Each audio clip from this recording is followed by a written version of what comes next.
Bon dia! Una de les tasques que portem a terme en el Museu d'Art Sacre de Mallorca és la recerca històrica, tant de la història del museu, la formació de les col·leccions i la història de les pròpies peces.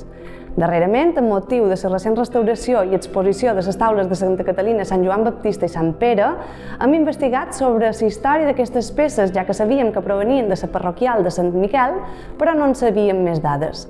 La principal font que hem utilitzat són les visites pastorals, és a dir, les visites que feien els bisbes en els temples per comprovar que els altars i els ornaments litúrgics estaven en ordre.